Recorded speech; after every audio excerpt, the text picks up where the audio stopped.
주님의 평화가 여러분과 함께하기를 빕니다. 오늘 우리가 함께 나눌 이야기가 여러분의 마음에 깊은 울림과 은총을 가져다 주기를 기도합니다. 이야기를 시작하기에 앞서 이 영상이 여러분의 신앙 여정에 도움이 된다면 구독과 공유를 통해 더 많은 이들과 이 은혜로운 시간을 나누어 주시길 부탁드립니다. 여러분의 작은 실천이 하느님의 사랑을 전하는 귀한 도구가 될 것입니다. 이 채널을 통해 주님의 말씀을 듣는 모든 분들께 하느님의 크신 축복이 함께하기를 기원합니다. 무덤이 열렸을 때 그곳에 있던 모든 사람들은 숨을 죽였습니다. 그들의 눈앞에는 마치 평화롭게 잠든 듯한 한 소년의 모습이 있었습니다. 부드럽게 감긴 눈, 가지런한 속눈썹, 붉은 빛이 도는 풍성한 머리카락까지 모든 것이 생생했습니다. 불과 15년의 짧은 생을 백혈병으로 마감했던 소년. 그는 마치 세상을 향해 온화하게 미소 짓고 있는 것 같았습니다. 그 경이로운 모습에 많은 이들이 감동하여 무릎을 꿇었습니다. 사람들은 그를 인터넷 시대의 젊은 성인이라 부르기 시작했습니다. 그의 이름은 카를로 아쿠티스. 하지만 카를로 아쿠티스는 과연 누구일까요?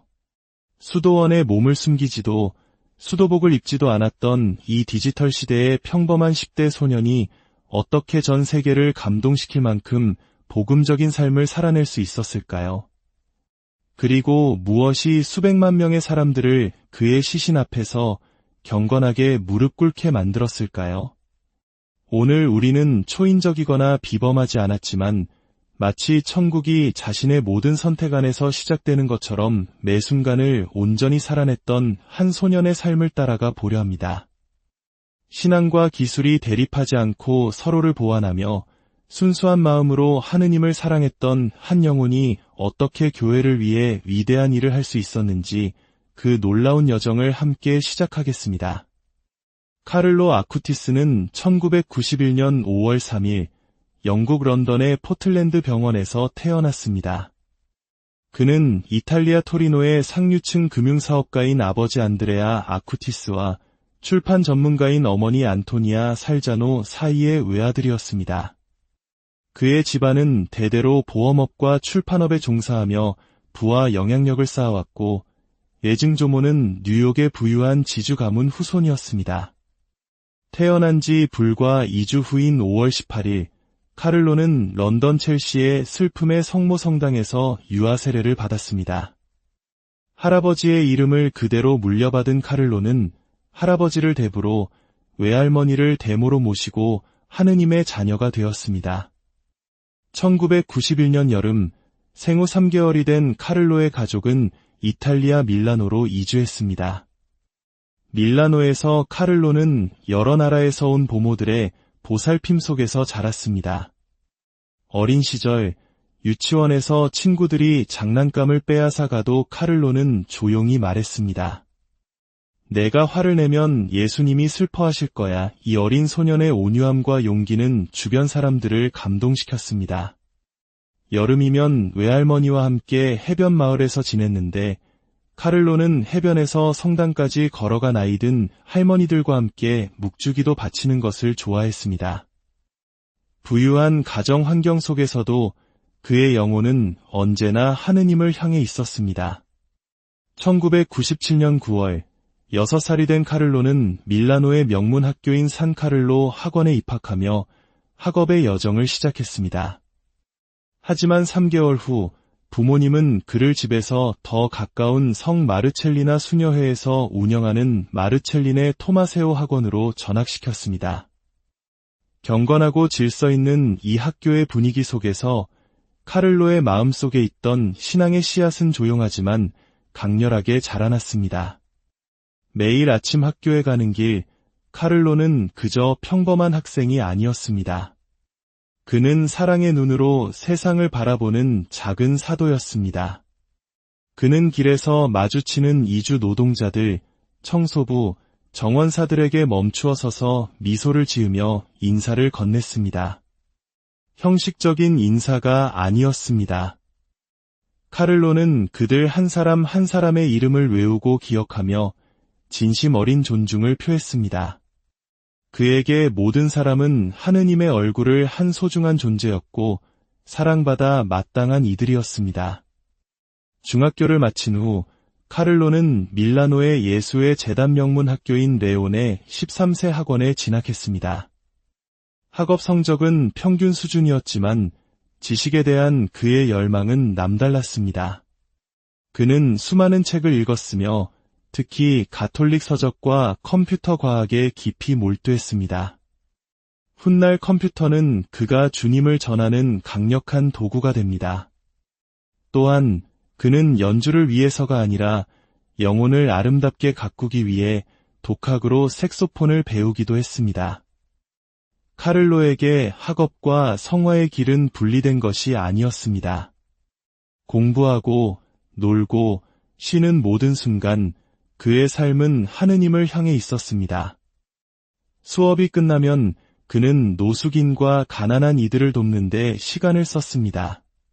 그는 그들에게 음식을 나누어 주고 그들의 이야기에 귀를 기울였습니다. 이는 동정심의 표현이 아니라 예수님처럼 살고자 하는 그의 진실한 삶의 방식이었습니다. 다른 10대들처럼 카를로도 단편 영화를 만들고 만화를 편집하고 비디오 게임을 즐겼습니다. 하지만 결정적인 차이가 있었습니다. 카를로는 그 어떤 즐거움도 자신의 영혼을 지배하도록 허락하지 않았습니다. 한때 그는 자신이 가장 좋아하던 누텔라 초콜릿 잼을 너무 많이 먹어 체중 문제로 고생하기도 했습니다. 하지만 그는 자신을 절제하고 하느님께 작은 희생을 봉헌하기 위해 스스로 단 것을 끊고 심지어 가장 좋아하는 영화를 보는 것까지 포기했습니다. 그 이유는 단순했습니다. 그가 깊이 존경했던 아시시의 성 프란치스코처럼 가난하게 살고 싶었기 때문입니다.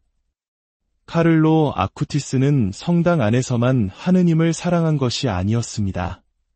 그는 드넓은 자연 속에서 작은 생명체들 속에서 그리고 소외된 사람들 속에서 하느님을 만났습니다.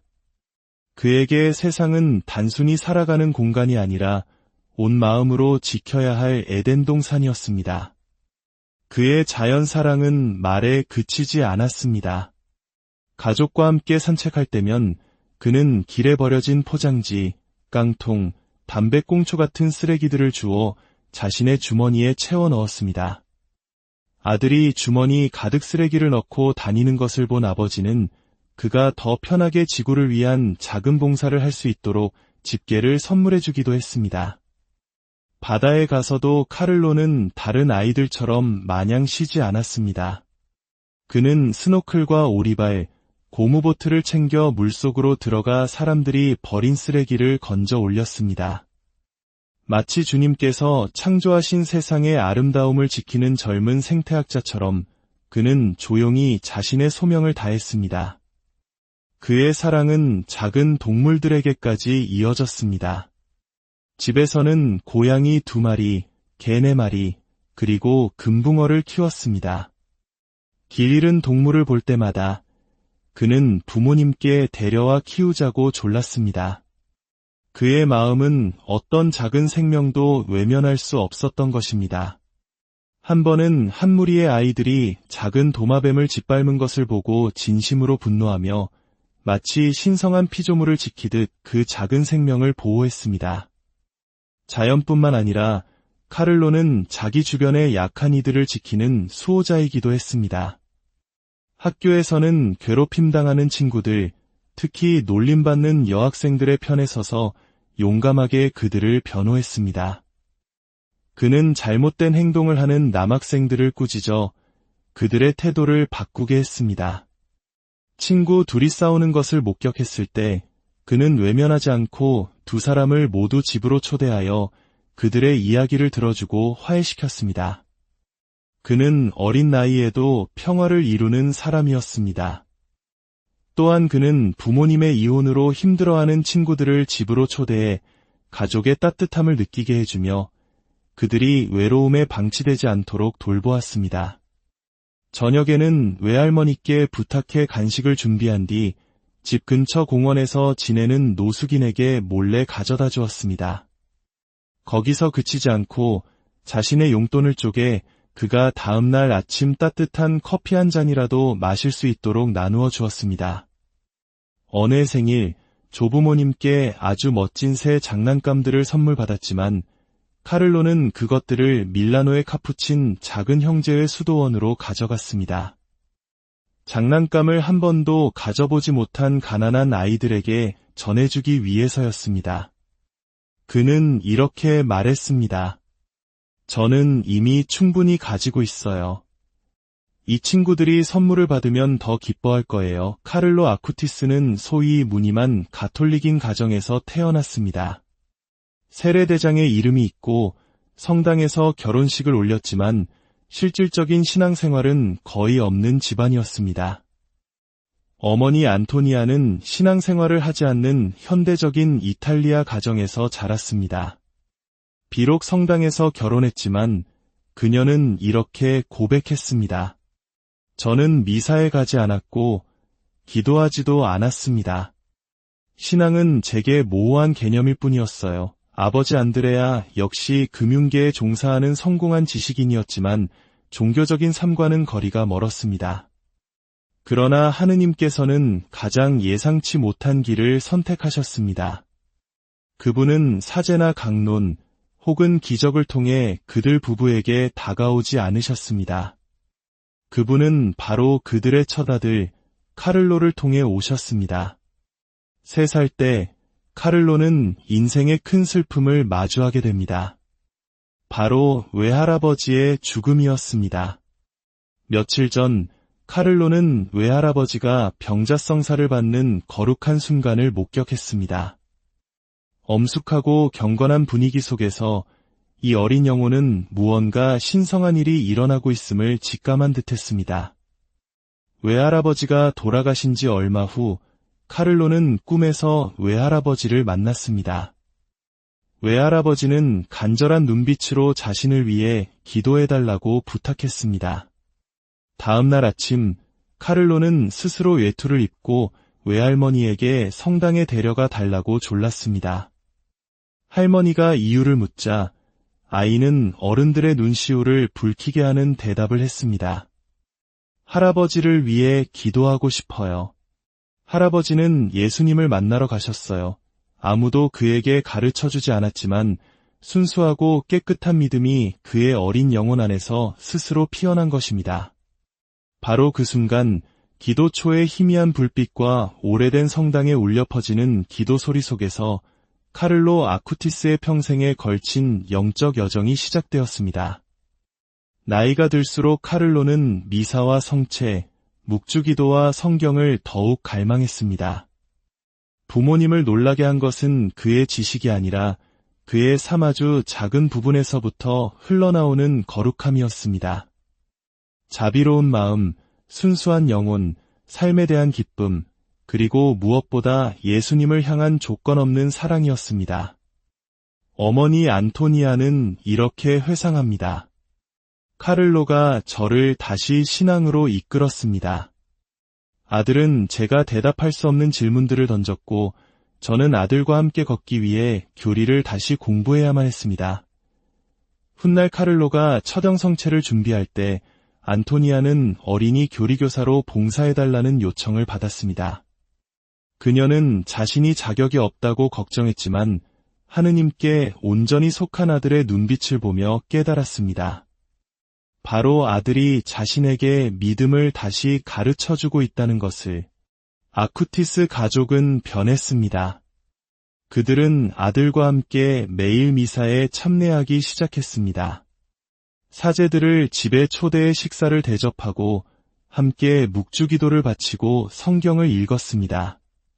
가난한 신학생들을 위해 장학금을 후원하며 아들 덕분에 다시 배우게 된 신앙을 다른 이들과 나누었습니다. 하느님과 멀어졌던 한 가정이 성체를 사랑하는 한 아이의 심장을 날로 삼아 거룩한 보금자리로 거듭난 것입니다.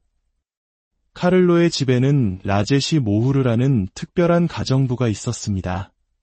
그는 힌두교 브라만 계급 출신으로 가톨릭 신앙과는 전혀 관계가 없는 사람이었습니다.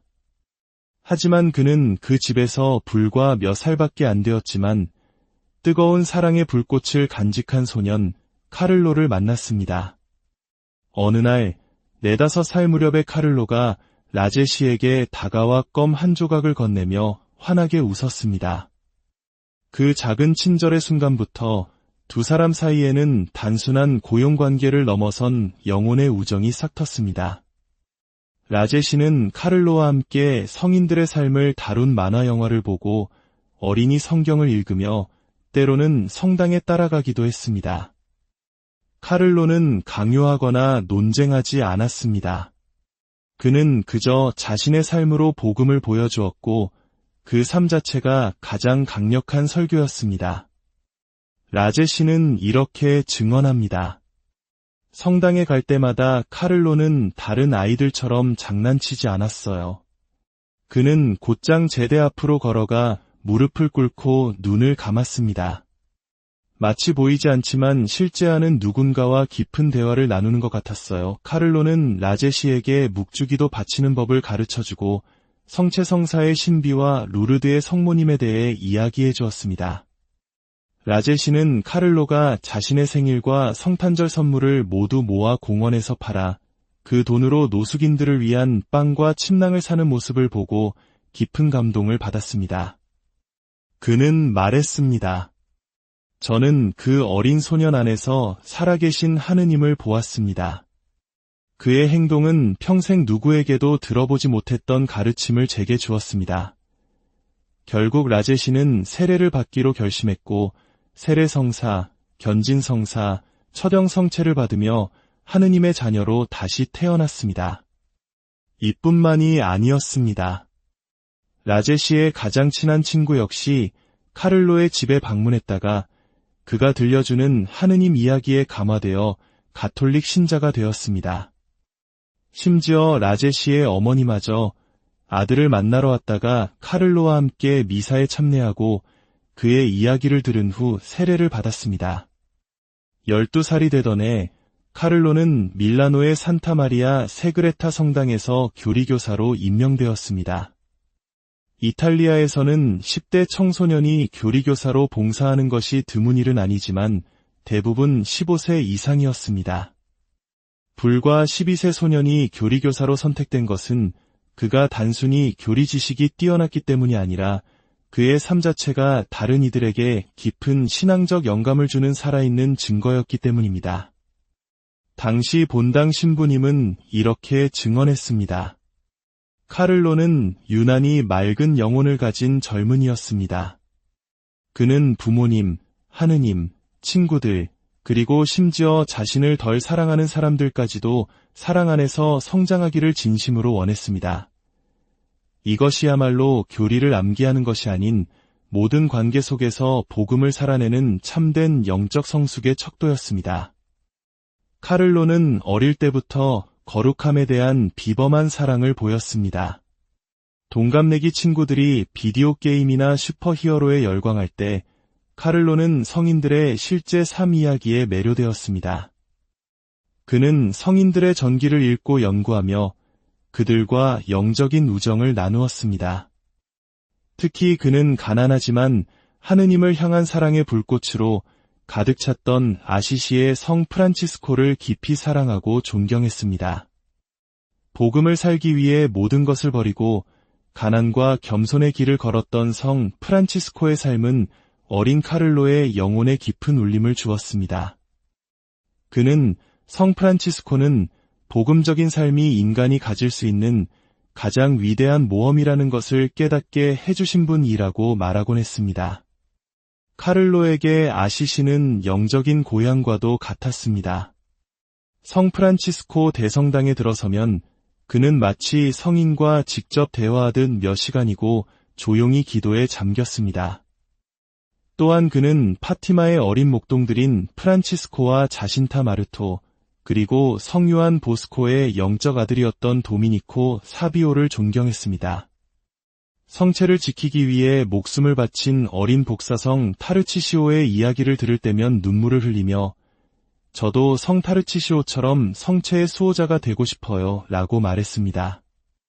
루르드의 가난한 양치기 소녀 베르나데트 수비루는 그의 마음에 성모님에 대한 깊은 사랑을 심어주었습니다. 현대적인 기술 시대에 살았던 소년이었지만 카를로는 신비가들의 영성에도 깊은 관심을 보였습니다. 그는 천상의 신비를 체험했던 가르메르 수녀, 성녀 마리아 막달레나 대 파치의 삶을 통해 하느님은 여전히 살아계시며 사랑하는 마음으로 그분을 체험할 수 있다고 굳게 믿었습니다. 카를로는 성인들을 존경하는 데 그치지 않고 마치 동반자처럼 그들과 함께 살았습니다. 그는 매일 자신의 수호천사에게 기도하며 보호와 인도를 청했고 특히 어둠의 세력과 싸우는 하느님의 전사인 성 미카엘 대천사에게 깊은 신심을 바쳤습니다. 매일 아침 그는 이렇게 속삭였습니다. 성 미카엘 대천사님, 오늘 전투에서 저를 지켜주소서. 어떤 어려움 속에서도 주님께 충실할 수 있도록 도와주소서. 하느님과 성인들을 깊이 사랑했지만 카를로 아쿠티스는 결코 현실과 동떨어진 소년이 아니었습니다. 오히려 그는 현대 세계의 한복판에서 특히 기술에 대한 뜨거운 열정을 가지고 살았습니다. 그는 어릴 때부터 컴퓨터 신동으로 불렸습니다. 그는 단순히 컴퓨터 게임을 하는 것을 넘어 프로그래밍, 앱 디자인, 그래픽 소프트웨어 사용에 능숙했습니다. 하지만 카를로는 자신을 드러내기 위해 기술을 사용하지 않았습니다.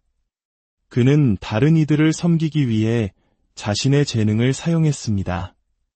친구, 교사, 이웃, 심지어 사제들까지 컴퓨터 문제로 어려움을 겪을 때면 언제나 기쁘게 도와주었습니다. 그는 결코 교만하지 않았고 늘 하느님께서 제게 주신 것을 조금 나누는 것뿐이에요. 라고 겸손하게 말했습니다. 14살 때 본당 신부님의 부탁으로 성당 홈페이지를 제작했습니다. 그는 전문적인 솜씨로 단순하면서도 정보를 찾기 쉽고 사용자 친화적인 웹사이트를 만들어냈습니다. 이후에는 학교 사목 담당 신부님의 요청으로 청소년들을 위한 자원봉사 활동을 홍보하는 웹사이트를 만들었습니다. 그는 자신의 친구들도 섬김이야말로 하느님을 만나는 가장 멋진 길이라는 진리를 발견하기를 바랐습니다. 이 웹사이트는 큰 반향을 일으켰고 카를로는 전국 경연대회에서 우승을 차지하기도 했습니다. 키보드와 모니터 뒤에서 카를로가 추구한 것은 명예가 아니었습니다. 그는 수많은 젊은이들이 길을 잃고 방황하는 인터넷 공간에 복음의 빛을 비추고 싶었습니다. 마침내 그는 더 위대한 꿈을 꾸기 시작했습니다. 바로 전 세계의 성체 기적에 관한 자료를 모아 디지털 아카이브를 만드는 것이었습니다. 그는 예수님께서 성체 안에 참으로 현존하시며 지금도 기적을 행하고 계심을 증명하고 싶었습니다. 카를로는 컴퓨터 천재였을 뿐만 아니라 기술이 지배하는 시대에 자기 자신을 다스릴 줄 아는 자유로운 영혼이었습니다. 그의 어머니는 이렇게 증언했습니다. 카를로는 플레이스테이션 게임을 일주일에 딱 1시간만 했어요. 어떤 것에도 노예가 되고 싶지 않다며 스스로 정한 규칙이었죠. 카를로는 말했습니다. 저는 자유롭고 싶어요. 인터넷의 노예가 아니라요. 넘쳐나는 유혹의 세상 속에서 카를로는 스스로 절제를 선택했습니다. 그는 부모님의 통제나 강요가 필요 없었습니다. 오직 하느님만이 주실 수 있는 참된 자유를 사랑했기 때문입니다. 그는 기도와 성체 신심, 그리고 내적인 순수함을 통해 스스로를 지켰습니다. 카를로는 인터넷을 악한 것으로 보지 않았습니다. 그는 우리가 진리를 전하고 그리스도를 선포하며 어두운 세상에 빛을 증거하기 위해 사용한다면 인터넷은 선물입니다. 라고 말했습니다. 디지털 시대 한가운데서 보여준 그의 거룩한 삶은 사이버 공간에서도 성인이 탄생할 수 있음을 증명했습니다. 짧지만 빛나는 삶 동안 카를로는 여러 성지를 순례했습니다. 그리스의 메테오라 수도원, 프랑스 루르드, 그리고 포르투갈의 파티마와 산타렘 성체 기적 성지까지. 그의 마지막 순례는 파티마였습니다. 아버지가 예수님께서 사셨던 성지를 방문하자고 제안했을 때 카를로는 고개를 저으며 조용히 대답했습니다. 2000년 전에 예수님께서 계셨던 곳에 갈 필요가 있을까요? 그분은 바로 지금 여기에 살아계시는 걸요. 카를로에게 주님은 먼 역사 속 인물이 아니었습니다. 그는 모든 성당의 감실 안에서, 모든 미사 안에서 살아 숨쉬는 분이었습니다. 그래서 그는 먼 곳으로의 여행 대신 자신이 사랑하는 도시 밀라노의 작은 성당들을 하나하나 찾아다니며 성체 조배하는 것을 더 좋아했습니다. 2006년 10월 1일, 카를로는 목이 아프기 시작했습니다. 처음에는 단순한 감기 몸살인 줄 알았습니다. 하지만 며칠 만에 그의 몸은 급격히 쇠약해졌고 결국 병원으로 실려갔습니다. 검사 결과는 충격적이었습니다. 가장 진행이 빠르고 치명적인 형태의 급성 백혈병이었습니다. 산소 마스크를 쓴 채 중환자실에 격리된 15세 소년. 그는 자신을 돌보는 의료진에게 온화한 미소를 보이며 병자성사를 받을 수 있도록 사제를 불러달라고 요청했습니다. 한 간호사가 방에 들어왔을 때 카를로는 속삭였습니다. 제 부모님을 깨우지 말아주세요. 너무 피곤하실 거예요. 더 이상 걱정 끼쳐드리고 싶지 않아요. 죽음을 앞둔 순간에도 그의 마음은 오직 부모님을 향해 있었습니다. 그는 원망하거나 울부짖지 않았습니다.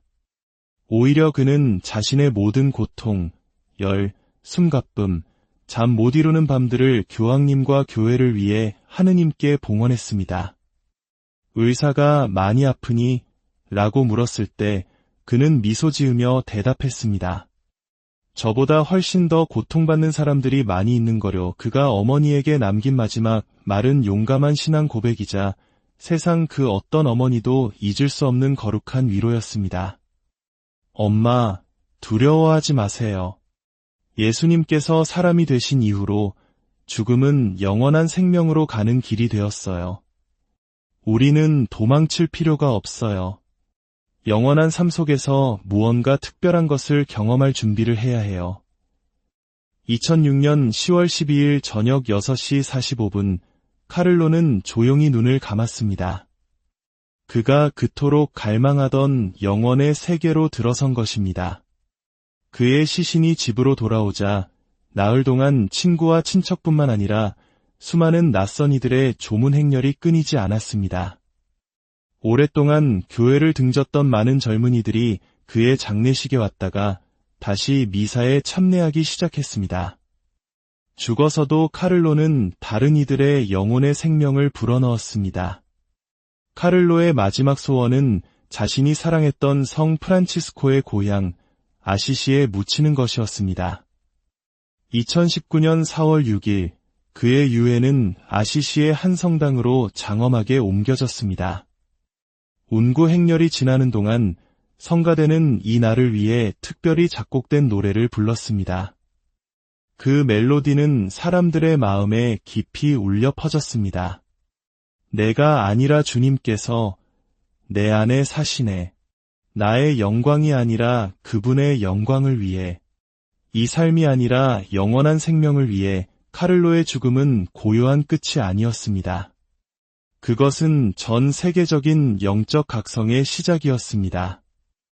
이 소년은 성인이다. 라는 외침이 곳곳에서 터져나왔습니다.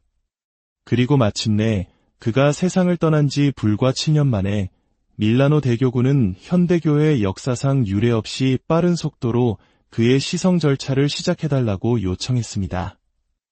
성체에 대한 사랑으로 가득 찼던 한 소년의 평범한 삶 이야기는 이제 바티칸의 공식 문서가 되었습니다. 카를로 아쿠티스는 우리에게 거룩함이 수도자나 은수자들만의 전유물이 아님을 보여줍니다. 그것은 지금 이 순간 온라인에 접속해 있는 젊은이들, 길을 잃고 방황하는 모든 이를 위한 길임을 알려줍니다. 죽음을 앞두고 카를로가 남겼던 말, 영원한 삶 속에서 무언가 특별한 것을 경험할 준비를 해야 해요.